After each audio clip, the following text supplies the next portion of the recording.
একটা ডিমের একটা পিঠা, কি দারুণ তাই না? এই যে বানিয়ে ফেললাম, একটা পিঠার মধ্যে পুরো একটা ডিম দিয়ে দিলাম।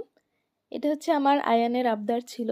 ওর বাবা আর আমি বলতেছিলাম যে আমরা এভাবে এভাবে বাহিরে যে গেলে আগে খেতাম একটা ডিম দিয়ে, তো ও সে শুনছে, সে বলতেছে আমাকে এখন বানাই দাও বানাই দাও। তো এই যে বানিয়ে দিলাম ওর আবদারে। বাসায় কখনো ওইভাবে একটা ডিম দিয়ে একটা পিঠা বানাই নাই, বাহিরে গেলে ভর্তার সাথে চিতই পিঠা খেতাম। তো এই যে দেখেন মাশাল্লাহ অনেক সুন্দর হয়েছে আর খেতেও অনেক দারুণ হয়েছে। আসসালামু আলাইকুম, সবাই কেমন আছেন? সবাইকে শুভ সন্ধ্যার অনেক অনেক শুভেচ্ছা জানাই। শীতের মধ্যে জমে যাচ্ছি, আস্তে আস্তে আরও শীত বাড়বে। সবাই নিজের শরীরের দিকে খেয়াল রাখবেন আর খাওয়ার সময় একটু হালকা কুসুম গরম পানি খাবেন, তাহলে কিছুটা হলেও সুস্থ অনুভব করবেন ঠান্ডা থেকে। আর বাচ্চাদের দিকে খেয়াল রাখবেন। সবাই ভালো থাকবেন, সুস্থ থাকবেন, এটাই কামনা করছি। ধন্যবাদ সবাইকে।